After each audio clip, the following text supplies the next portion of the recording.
Começando o Antimatéria, o programa que ajuda você aí de casa a explorar as dimensões da cultura pop.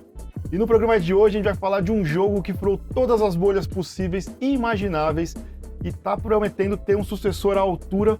Eu estou falando de Baldur's Gate 3, que foi o jogo que ganhou todas as coisas no ano que ele foi lançado, inclusive Game of the Year, ele ganhou o jogo do ano, e muita gente que não gostava de RPG começou a jogar, tipo o Jeff, né, Jeff? Ganhou meu coração, mano. Jogo do ano. Jogou o jogo que eu mais joguei na minha vida. Ah, com certeza, Eu sou né? profissional de Baldur's Gate. Você acredita nele, Anderson? Não.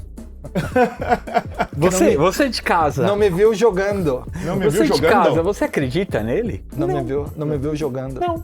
Mas por que a gente tá falando de Baldur's Gate depois de tanto tempo, né, do lançamento Faz dele? tempo. Ele foi lançado ali no meio de 2023, como a gente falou, ganhou todos os prêmios possíveis e imagináveis, só que a galera gostou, começou a jogar muito e queria mais. O pessoal ficou com vontade de mais RPG. Tinha gente que não sabia, nem conhecia esse gênero, né? É o clássico, né? Você gosta de um bagulho, você joga um negócio novo e você, pô, o que será que tem de parecido?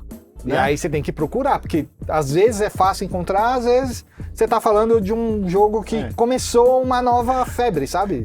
E depois de 150, 160 horas de Baldur's Gate 3, as pessoas quererem procurar outro numa velocidade tão grande Isso é o vício do vício, né, mano? No caso de Baldur's Gate 3, por exemplo, tava mais fácil, né? Porque a Larian, que é a empresa que faz Baldur's Gate 3, os caras tinham algumas opções, eles tinham de 200 horas mais, né? De 20 original, Divinity 2, que é maravilhoso. Né? E algumas coisas, e você tinha um jogo da Tactical Adventures, que é uma empresa pequena que cria jogos, chamado Solasta.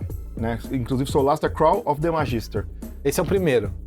Que era um jogo que era, assim como Baldur's Gate 3, Solasta era um jogo que emulava o RPG de mesa, né? Mais especificamente a quinta edição do D&D. Então ele pegava as regras dos livros, pegava as regras que você usava no RPG de mesa. Dungeons and Dragons, Exatamente. aqui conhecido como Caverna do Dragão. Caverna do Dragão, Os jogos eram vendidos com Caverna do Dragão aqui? Não, só animação. Como chegou Só como animação. Dragon. É Dungeons and beleza, Dragons, mas a ambientação, essa apresentação do mundo foi Caverna do Dragão. Eu já vi Calabouço e Dragões, em algumas traduções. Aqui eu acho que nunca traduziram o título, mesmo na época da Abril. Porque é um logo, né? O D&D, né? Um logo, exatamente. D&D. Aí não fica difícil deles adaptarem isso daí. Eu lembro que no laboratório de Dexter tinha o M&M, que era Monsters and Mazes. Labirintos Monster e e Maze, que era a mesma coisa. Grande laboratório de Dexter, ó, meu Achei coração. esperto da sua parte.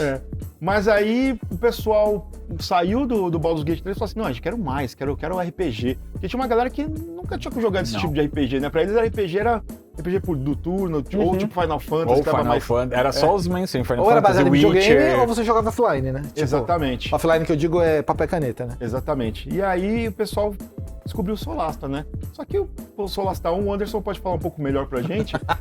Cara, Hoje em dia ele... porque como ele é de uma empresa muito menor do que a Larian, e ele não tinha a Hasbro, que é a detentora dos direitos do Baldur's Gate por trás, né? Financiando, ele é um jogo muito menor, com menos orçamento e mais feio também, engraçado que não tem, mas deveria ter, porque também é um Dungeons and Dragons, né? E bem difícil de jogar. Vamos lá que ele é bem difícil de jogar, porque graficamente ele é um jogo basicamente indie, que nem o Cleiton falou, ele não tem os recursos, ele tem as ideias, boas ideias, né? Uma boa jogabilidade, mas assim, é difícil. Quando você junta todo o pacote e a escala do que você tinha de opções, por exemplo, Divinity 2 ou Solasta 1, cara, não tem jeito, você vai jogar Divinity 2. Porque o primeiro Solasta, ele estava sendo produzido mais ou menos na mesma época do Baldur's Gate 3, né?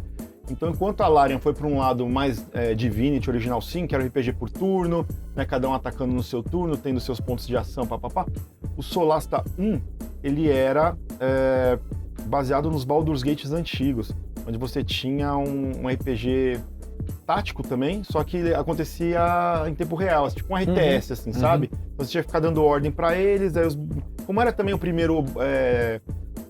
Dragon Age também, que era mais ou menos assim também. Nossa, eu não lembrava do Dragon Age ser RTS, mano. Aí você dá basicamente ordem pra todo mundo e espera você vai que dando as acontece. ordens e os caras vão atacando sozinho, e aí você... Opa, peraí, aí você pausa, peraí, aí você Warcraft. muda as ordens. É mais ou menos isso. E aí, como é Pillars of Eternity, por exemplo, Também. hoje ainda nesse mesmo esquema, entendeu? E aí, pessoal, não gostei, tal, só que no começo do ano, a gente teve na Steam só, deixa eu deixar bem claro, foi só via Steam para computador. A Tactical Adventure soltou uma demo do Solasta 2, que pegou todo mundo de surpresa. Ele foi anunciado numa conferência da Microsoft logo no começo do ano, ali em janeiro. Na Developers, né? Developers, exatamente.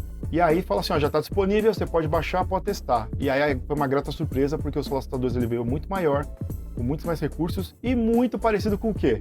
Com Baldur's Gate 3. O que faz todo sentido. O sucesso puxa o sucesso, né? Então você tem um Baldur's Gate 3 ganhando tudo, um Solasta que já era... Ele já bebia um pouquinho das ideias, né? Ele já tinha base, alguns né? momentos, os caras só foram lá e refinaram. E depois que você viu o trailer nessa conferência da Microsoft, você saía com vontade de jogar. Deu uma vontade mesmo. A primeira grande diferença é que antes ele era feito na Unity, e agora ele foi para Unreal. Que é um motor gráfico que os desenvolvedores estavam usando muito, né? A Unity, só que aí, depois daquele rolo todo com o dono da Unity que queria cobrar por aluguel Nossa, foi uma confusão maluca. Voltaram para Unreal, que é um pouco mais cara, mas ela é mais maleável, talvez? E não só não isso, sou né? desenvolvedor, não sei dizer. Mas... E não só isso, porque o Unreal 5, né, que é a quinta versão desse motor Essa gráfico, né? ferramenta gráfica, assim, tá com várias facilidades, né? Tá muito mais fácil de programar. Você pode ter equipes menores desenvolvendo jogos AAA aí, né? Lembro quando foi anunciado, eles mostraram a demo do Matrix, que é maravilhosa, que foi feita com meia dúzia de... Não lembro a quantidade de pessoas, tá, gente? Mas foram feitos com poucas pessoas. E é um jogo maravilhoso. Parecia um filme, né? Essa demo deu o que falar mesmo. Mas é uma demo, né? Vamos combinar. Então... Limitada, fechadinha, redonda, não tem problema nenhum ali. Mas assim, tipo, o que é essa demo? Pra falar a verdade, é uma demo de 3 a 4 horas, tá? Ela não é muito comprida. Nossa, mas nem se compara com o Baldur's Gate. Aqui a Larian, que é a empresa que faz o Baldur's Gate, eles têm a mania, não vou falar que é mania, mas eles têm um processo de quando eles soltam pra galera, primeiro é pro pessoal que ajuda no Kickstarter. No Kickstarter, porque eles trabalham com isso também, eles trabalham com o Kickstarter também. Aí eles soltam pra essa galera. A galera tem, por exemplo, o ato 1 inteiro do jogo pra testar. Pra experimentar e dar feedback. Que o ato 1 dos jogos da Larian, geralmente, são umas 20 horas de jogo, assim, no mínimo. Se você não se você souber né? onde tá tudo, você entendeu? Se não, bota umas 40 aí. E aí o pessoal manda feedback, e aí os caras ficam nesse vai e vem por 2 anos, que foi o que aconteceu com o Baldur's Gate, né? Também com o Divinity também. Pô, mas deu super certo. Deu super certo. Se eles têm esse espaço pra trabalhar, tem que trabalhar mesmo. O pessoal do Solasta, da Tactical Adventures, já falou que eles vão ter também um tempo bem grande de desenvolvimento, de Early Access, né? Que é acesso antecipado. Acesso antecipado pra galera testar, mandar feedback também. Mas você já vê grandes evoluções aí no jogo. Já o sistema de batalha é muito parecido com o Baldur's Gate 3 agora. Eles estão introduzindo uma mecânica que você não tem em nenhum jogo da Larian até agora, nem no Baldur's Gate 3, que é todos os personagens do seu grupo participam do diálogo. O que é isso? Sabe quando você vai conversar com o NPC no jogo e aí só o seu personagem principal tá falando com ele que decide tudo? No Solasta 2, todo mundo vai participar, inclusive podem discordar da sua, decisão e tudo mais. Vai depender do temperamento de cada um. Exatamente. Você tem que pensar muito quando você estiver respondendo as coisas, porque eles vão responder junto com você e tudo mais. E isso é muito legal de acontecer. Você tinha, eu acho que no Baldur's Gate você até podia fazer alguma coisa parecida se você estivesse jogando com outras pessoas. E elas interagem. E aí eu posso, discordar do que o Anderson colocou, por exemplo, no jogo. Mas não influenciava tanto no final. E no Solasta 2 vai influenciar bem. Outra coisa bacana também é que o Solasta 2 ele é muito mais pautado nos livros, nas regras do D&D, quinta edição, e vai ser o primeiro jogo que vai usar as novas regras do D&D, que foi lançado em 2024 pela Wizards of the Coast, né, a Hasbro, e saiu um livro novo da quinta edição, com regras revisadas e tudo mais. E ele vai usar essas regras, vai ser o primeiro jogo que vai usar essas regras novas aí, né? Inclusive, apesar das novidades, eles também vão beber, né? De algumas coisinhas, eles vão colocar o dado, né? Que o Baldur's Gate, você joga o dado e aí você fica na expectativa. A animação do dado. A animação de rolar o dado na tela, que não tinha, e eles não tinham no demo, mas... Na demo, né? E agora eles vão acrescentar, já falaram isso também. Exato, que é um negócio que a galera gosta muito. Aqui é engraçado, por exemplo, você tinha isso no Divinity Original Sin 1. Você jogava dado também na tela, e que nem é exatamente igual no Baldur's Gate. Você jogava e tal. No 2 eles tiraram, e as jogadas ficaram invisíveis, assim. Talvez você tem os checks. Talvez eles tenham achado que era muito tempo gasto em coisas que não influenciavam, mas na verdade o jogador gostava dessa parte. E aí no Baldur's Gate 3 eles trouxeram de volta, e aí você tinha skin de dado, que você podia ficar mudando. A galera ficava comprando a skinzinha de Tinha dado. que ter mecânica de assoprar o dado antes. Assopra e joga. Não, esse aqui tá viciado, quero outro. Aí Esse jogava dado aqui, outro a física dele tá estranha. tá estranho, mas isso acontece mesmo, viu? É lógico, pô. Mas Tem que roubar, né? A questão da mística de você usar o seu dado, colocar o dadinho lá que sempre te dá, isso existe. Então, Fácil. exatamente. E aí, ele, como a gente disse, ele tá em Early Access agora. A pessoa pode testar, na verdade não é Early Access, ele tá em pré-alpha. E aí a galera vai testar esse pré-alpha, eles vão liberar o Early Access agora na metade do ano, pra galera começar a jogar o Ato 1, igualzinho a Larian tá fazendo. Eu acho que muita gente vai aprender com a Larian de fazer isso daí, é que nem todo mundo pode fazer isso, não é nem que eles não querem. Claro. Acho que tem muitas empresas que não tem como, porque eles precisam pagar a galera, né? A galera tá trabalhando lá, eles precisam pagar. Ninguém tem tanta, assim, bala na agulha lá pra ficar bancando 1, 2 anos de Early Access e o jogo não tá faturando, Não né? ser Não tá lançado. voltando. Ainda mais se for um AAA, né? Você imagina a CD Projekt fazendo isso com Cyberpunk, com The Witcher, mano. Não tem dá. como, né? Ou Tem a Ubisoft fazendo, só imagina. mas a Ubisoft meio que precisou, né? Foi obrigada. Adiou 5 vezes o jogo, sei lá. Mas que eu digo, imagina, deixar pra galera jogar por 1, 2 anos pra pegar feedback? Não tem como. Não Jogo tem tão caro como, né, assim. cara? Isso daí é absurdo. Infelizmente, eu adoraria. Seria bom porque eles corrigiriam muitos problemas, assim. Mas assim, potencial tem. Assim, acho que muita gente estava procurando alguma coisa. Se você estava procurando alguma coisa para substituir esse espaço que o Baldur's Gate 3 deixou no seu coração, eu acho que é uma boa escolha, né? É uma boa opção. Vocês Atual, né? chegaram a jogar a demo? Não. Infelizmente não consegui Você jogar. não jogou também, né? Não joguei. Eu joguei a demo, joguei as 3 horinhas. Infelizmente você não pode montar o personagem. Não pode segurar a build, né? Tem os personagens pré-prontos, você vê que já tem umas classes pré-escolhidas, a missão que é escolhida pra você fazer. Você vê que não é uma missão do começo, já é uma missão pra, assim, um pouco mais avançadinha pra você testar os poderes, sabe? Isso que eu ia perguntar, se você vê algum propósito na demo, pra que ela serviu, sabe? Pra colher que tipo de dado do jogador? Por exemplo, o que o Ednancio falou assim, isso aqui podia ser diferente, podia ser, porque assim, quando lançou a demo, os checks eram invisíveis. Aí o pessoal, eu preferia jogar o dado e ver o meu rolagem. Aí já atualizaram. Vamos colocar, vamos colocar os dados pra jogar. Assim, isso aqui, tá meio desbalanceado, eu consigo fazer uma jogada de carisma aqui sem dar certo. Os caras vão lá e arrumam isso daí. E bugs de maneira geral, né? Porque esses jogos que tem muita coisa pra fazer, muito cenário, cara, são cheios de bug. Se depende da resposta do jogador e cria uma situação nova a cada resposta, isso com certeza gera outros bugs que você não tá esperando. Então tem que testar a maior quantidade de respostas possíveis da maior quantidade de pessoas. Tipo The Witch, resolvi o bug dos sinais, mas agora o carpeado fica aparecendo em cima da casa, assim, sabe? São coisas muito aleatórias. Acontece. É aleatório, assim, é muito aleatório, assim. E eu acho que no Baldur's Gate passou por isso também. Às vezes você derrota um inimigo, o inimigo tá preso na parede da casa. Só visual, daí. Só visual, óbvio, mas assim, é feio, né? É feio. Mas fica todo feio. torcido na parede da casa ali, alguma coisa assim. Então, esse tipo de coisa, eu acho que tem um pente fino que talvez só faça depois que sai, né, o jogo. Aí os caras têm que fazer uma atualização para arrumar algumas coisas. Isso é muito normal hoje em dia nos jogos, mas eu acho que eles estão colhendo o feedback da comunidade. Falar assim, seria legal colocar isso, seria legal mudar isso aqui. Porque tem muita gente que também jogava D&D ou né, jogava, falou assim, o Solasta é muito mais parecido com o jogo que eu jogo no papel do que Baldur's Gate 3, por exemplo. Sim. Eu vi muita gente falando isso. Que de fato, ele usa as regras de uma maneira muito mais parecida do que são nos livros, né? Porque o Baldur's Gate ele adaptou muita coisa ali, né? E eu concordo com adaptações, na verdade, porque são mídias diferentes, tem que ser adaptado. E não tem jeito, porque se você for seguir a regra 100%, vira um jogo chato, né? É mídia diferente, jeito Chato. de você Porque nem tudo dá pra interagir aplicar, com as né? coisas. Tem uns negócios que não tem como você fazer lá, sabe, no jogo. Tem que ter essas opções, os caras têm que adaptar essas coisas. O Solasta, ele segue um pouquinho mais a risca o negócio. Eu não sei como é que é com a Hasbro, esse tipo de trâmite com os caras lá, porque pelo que os caras falaram na Larian, a Hasbro ficava muito em cima dos caras lá pra ficar muito parecido com o que era. Certo. Mas parece que tá dando certo, né? Apesar que a Larian teve a sua liberdade criativa, né? Muita coisa ficou muito cinematográfica, né? O Monge das Sombras é extremamente cinematográfico. Eu só queria dizer que o Astarion, que é o vampiro lá, que ele virou o personagem canônico. Canônico, já. ele agora faz parte da história de Dungeons and Dragons. Os caras já lançaram o livro com o cara. Também é o personagem mais famoso de 2024, assim, disparado. Disparado. O Neil Newborn lá, que é o dublador dele lá, o cara ganhou, né? O BAFTA ganhou Sim, os negócios sim, sim. lá, Um o monte cara, de coisa. mano, então... O ator, você diz, né? o ator, o É, dublador ganhou dele tudo, ganhou tudo. Cara, o cara é... Vamos que vamos, né? Mas, ó, por falar nisso, eu quero saber de você. Você jogou Baldur's Gate 3? Você tá esperançoso por Solasta? Fala pra gente nos comentários lá no YouTube. Não esquece de usar a hashtag Antimatéria na Cultura. Se a gente não segue a gente nas redes sociais ainda, usa o QR Code aqui pra seguir a gente em todas as redes sociais. Ele vai levar vocês lá. Twitter, agora a gente tem também X.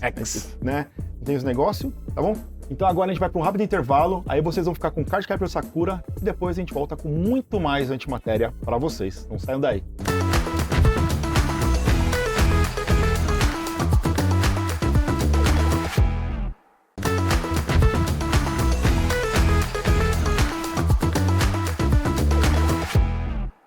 Antimatéria de volta e ainda no clima de RPG, a gente vai falar de uma aposta aí, um negócio que vai chegar muito bacana.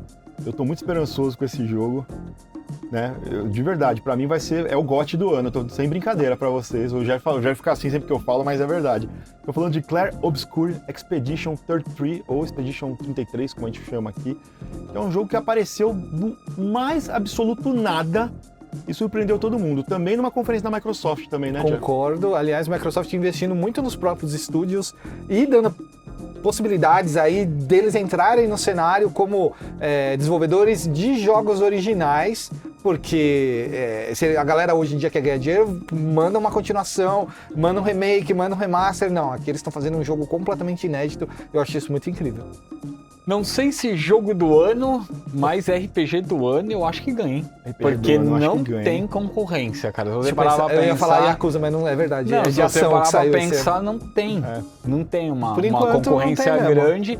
E eu acho que não vai ter, não, eu mano. Não tô tentando. É que eu digo assim, eu também concordo com o Haterman que talvez assim, jogo do ano, não, principalmente porque a gente tem um jogo aí que vai levar tudo esse ano. E se sair esse ano, você esquece, porque vai ser. Entendeu? Deixa pra lá. Piu-piu-piu. Mas, né, a RPG do ano, eu acho que... RPG do ano, eu não tenho dúvida. A gente tem o Clair Obscur, o Expedition 33, ele tá sendo produzido, ele foi produzido, né, pela Sandfall Interactive. Que é um estúdio novo, né? É um estúdio novo francês que é formado por ex-funcionários da Ubisoft da França lá, né? Da Ubisoft que fechou, França. né? Que Teve fechou. Não todos os estúdios, óbvio, mas alguns estúdios foram fechados da Ubisoft no decorrer do ano passado e algumas coisas nesse ano também, e uma coisa levou a outra. Que ele é um estúdio pequeno, se eu não me engano, eram 20, 25 pessoas no máximo ali no estúdio, e eram pessoas muito apaixonadas por RPG de turno. Japonês. Pra nossa alegria. Pra nossa o que alegria. É muito doido, cara. Gente, tipo, a galera de cá, né, do lado ocidental do desenvolvimento de games, trabalhando num jogo autenticamente japonês. É muito parecido. Só que não tem nada de japonês, tá? Inclusive, quando ele foi mostrado, antes de mostrar o estúdio, o negócio, começou a mostrar gameplay, o negócio, o pessoal achou que era um Final Fantasy, alguma coisa assim. Porque, assim, o diretor do jogo, ele já falou em entrevistas que a ideia deles era fazer um Final Fantasy moderno como se ele tivesse evoluído por jogos de turno. Não tivesse ido pro action, sabe? O Final Fantasy hoje em dia ainda fosse por turno. Como seria o Final Fantasy por turno hoje em dia? Eu gostaria de ver, inclusive, viu, Square Enix? Um Final Fantasy de turno? Fica a dica aí, de verdade. Eu também, né? Mas fica a dica aí, de verdade. Eles acham que não dá por causa da geração atual, que não vai conseguir jogar. A Persona mostrou que dá. A nossa geração Metafor também. A nossa geração gosta mais de jogo de ação. Qual, Millennial? Se for, né? A 100Z. A 100Z. A ZZ, sei lá. Alpha. Mas aí eles falaram assim, a gente quis fazer um jogo inspirado. Saca o nível. Final Fantasy, Shin Megami Tensei, Persona, Lost Odyssey, né? Só jogão só. Boas referências. Jogão só, né? E aí eu falei, como é que dá errado isso aí? Por isso eles já podem ganhar o RPG do ano por mim. Há só uma as chance, referências. tá? Há uma chance de dar errado, tá? Se fosse só referência, há uma chance de dar errado. O jogo, num romance francês, que infelizmente só tem na França. Acho que ele foi traduzido para outras línguas, talvez espanhol. Mas aguarda. Mas aguarda. Saindo o jogo, a galera foi que nem vai... The Witcher. The Witcher também só ficou lá na Espanha. Quando saiu The Witcher, foi para os Estados Unidos e Inglaterra, depois para o Brasil, foi assim. Tem um monte de livro, né, aqui. Foi assim. E aí, se eu não me engano, é os Cavaleiros dos Ventos Uivantes, alguma coisa assim, da Expedição dos Ventos Uivantes. Só tem na França. Eu não vou pronunciar o nome aqui porque fala blé blé blé de não Gostaria. sei o que, s'il vous plaît. Eu não Se sei eu tenho um pronunciar. sonho, se eu tenho um sonho, esse sonho é Eu gostaria de ver falar você francês, falando inclusive. francês. É, Agora. eu vou fazer aula de francês. Seria Tenta aí, lindo. vai, tenta aí. Não dá, não vou nem coisar. Ah, Mas na play. história do jogo a gente tem uma cidade chamada Lumière, que é uma cidade medieval, né? Uma cidade fantástica, onde uma vez por ano, você tem uma entidade que aparece em Lumière, chamada a Pintora, e ela pinta um número aleatório. 7. Pode ser também. Mas ela pinta um número aleatório no monolito lá de pedra, e aí todas as pessoas que têm essa idade, elas desaparecem, tipo Thanos, Nossa, assim. que absurdo. Vira, sabe, tipo blip do Thanos, pá, elas viram poeira. Aí chegou na minha idade, então, agora. 33. Não, foi 10 anos antes. Mas, tipo, 10 ou 15, né? Deixa pra lá. O 33 é disso? Porque Chegou ela pintou ao- 33 ele e vai aí a pintar o expedição 33, tá indo lá pra pra tentar- 33ª expedição. É, pra tentar impedir que Pra todo tentar mundo impedir com que 33 morra. desapareça. Exatamente. Entendeu? E aí você tem o nosso protagonista, o Gustav, que perdeu a amada dele nisso daí, e ele quer pôr um fim nessa pintora, então ele tem essa expedição, todo ano tem uma expedição diferente, ninguém nunca conseguiu impedir isso daí, só que o Gustav falou, não, dessa vez eu vou impedir, vou até lá a pintora e, mano, eu vou acabar com essa ladainha aí, Essa né? ameaça. O Gustav, ele tá sendo. A captura de movimento dele, a voz dele foi dublado pelo Charlie Cox. Sim. Que é o Demolidor. Conhecido Que é o como Demolidor. Demolidor. Exatamente, inclusive as feições dele foi. Ah, eu vi captura de depois das movimento. imagens, achei É bacana. muito legal, Achei né? legal, achei legal. Grande Eles chamaram muito legal, a Jennifer English e a Kirstie Ryder pra fazer a Maelle e a Lune, que são duas Atrizes. meninas que acompanham na expedição lá, né? E a demo estava disponível pra todo mundo jogar, tava inclusive inclusive tá ainda, né? Acho que tá. O pessoal podia pegar ali, pelo menos o Eu pessoal sei que teve um teste fechado, teve um né, pra beta, galera. com mais horas, tinha um chefe, negócio. Isso. E aí eles liberaram uma beta lá que você podia jogar na Microsoft Store, só Na Microsoft Store. no Na negócio lojinha da na lojinha Microsoft. da Microsoft só. Mas acho que talvez não esteja mais disponível na hora que esse jogo sair, porque vai sair o jogo já. Vai, né? já tá na boca. Bem que de vez em quando eles deixam lá, né, pro pessoal testar. Mas, eu enfim. basicamente já baixei o jogo. Então, não Ele- joguei ele ainda, fica em mas pré-load, ele... pré-carregamento, ele tem você um pode deixar lá. pré-carregamento, a gente não pode jogar ainda, mas já liberou pra baixar. E falando um pouquinho do review, né, dessa demo que a Sim. galera jogou mais longa, só elogios. Só elogios, Assim, sim. e uma galera que é meio crica, assim, viu? Uns sites meio Porque o cricas, jogo uns também jogadores é- meio é. crica, a galera foi bem, viu? Porque o jogo, pelo que eles falam, o jogo também vai ser dividido em capítulos, né? Aham. E aí eu acho que você conseguia jogar até o final do primeiro capítulo nisso daí. Você tinha 3 personagens, como eu falei, que é o Gustavo, a Lune e a Maelle, cada um tem um estilo diferente de jogo. Porque assim, como é que eles estão vendendo o Expedition 33? É o jogo que, se você for habilidoso o suficiente, você pode terminar o jogo sem tomar dano. Ah, e porque ele tem um sistema de gameplay com parry, né? Cada personagem tem Tem um próprio. um próprio, você entendeu? Ah, tá. Então o que acontece? Quando você tem as batalhas por turno, as batalhas são por turno mesmo, só que você pode fazer como é que é? Aqueles eventos... Quick Time Events. Quick Time. Então, assim, Evento em tempo real. Exatamente. O chefe vai pular e dá uma bundada no chão, que nem na demo, e aí faz uma onda de tremor. Você pode apertar Você o aperta botão o e o botão, seu ele personagem ele vai esquiva. pular na hora e vai esquivar, entendeu? Legal, E aí você não fica monótono na partida quando você tá do outro lado, né? Exatamente. Esperando a ação do computador. Apesar de ser a batalha por turno, já tá muito claro que eles vão dar uma Manter incrementada pra não deixar a coisa tão... Legal, legal. Porque a grande reclamação da galera pra batalha de turno é porque é monótona. Você tem que esperar o seu. É monótona, não é monótona. Eu não é. acho também. Depois de ter entendido como é que funciona, eu não vejo a monotonia, mas às vezes eu acho meio ingrata a situação de que você precisa sacrificar um turno pra defender, porque o próximo vai vir um ataque que, se você não fizer isso, você vai morrer. Aí parece, na cabeça de algumas pessoas, que você tá perdendo um turno de ataque. Sim. E literalmente você está, mas você não tá perdendo, tipo, a dimensão da estratégia do jogo. Porque você vai ter que defender essa hora, depois você vai atacar, o CPU não vai te bater toda hora, enfim. Mas assim, que o Jeff falou a verdade. Por exemplo, tem uma personagem que eu acho que o Jeff vai gostar, que é a Maelle, né? E aí ela é meio esgrimista. Então, durante as batalhas, você pode ficar trocando os estilos dela. Pô, legal demais. Então, tipo, pra ela dar mais ataque, ataque, mais parry, mais, entendeu? Então você pode ficar trocando Parry é os o estilos. aparar, Você apara, o bicho Mas vem te aí bater, o você... bicho vai bater em uma pessoa só da party por vez ou o parry então funciona depende, pra... depende. Mas como é que você vai dar parry com todos os bonecos Então ao não, mesmo tempo? tô falando, depende. Tem ataques em área e tem ataques que você coisa. Quando é ataque em área, Provavelmente eu acho que você você vai- tem o Quick Time Event pra fazer. Ah, tá. E provavelmente você vai escolher qual que é o personagem que você vai controlar. Com certeza. por Aí é exemplo, especulação, tá? Mas aí se você, em vez de controlar o Gustavo, você controlar essa personagem Com que é a certeza. espadachim, né? Aí você pode fazer os parries. Tem, por exemplo, o Gustavo ele tem a mecânica dos braços, que ele tem um braço mecânico, nem o Nero do Devil May Cry. Então ele pode Que ele trocar os troca. negócios. Isso é legal. E dar poderes diferentes e tudo mais. E, cara, isso aí adiciona uma estratégia, um negócio aos combates que é incrível, assim, e fora os menus, né? Não, eu achei que você ia puxar em algum momento É. a beleza do jogo, Putz. porque o jogo tá lindo, É. não só graficamente, mas a parte esteticamente, os hubs de gráficos, de menus que você puxa pra trocar, interagir, as pessoas, é tudo animado, tudo bonitão. É muita referência à Persona, né? Vocês precisam entender que depois você joga Persona, você joga Metaforce, você fica mal acostumado com os menus. Aí só quer menu desse jeito. Aí os caras É falaram, verdade. opa, vamos trazer esses menus. Dá um gás, né? Tipo, a entrega do produto com a embalagem, o envelopamento faz toda a diferença. Cara, é muito bonito. O cara abre o menu pra atacar, aí a câmera muda, aí tipo, o personagem já fica de lado, assim, todo estilosão e tal. Aí eu dei uma que- olhada mesmo, que parece. já parece que o cuidado que a empresa tem com o jogo é um pouquinho melhor, né? Desde o menu, se a empresa tem um cuidado com o menu, que em teoria é uma coisa simples, que você vai ter um uso ali normal, Sim. você Supérfluo, imagina né? todo o resto dos cuidados que a empresa vai ter com personagens, história, armas, equipamentos, enfim. Vamos ser bem honestos, assim, o Expedition 33, ele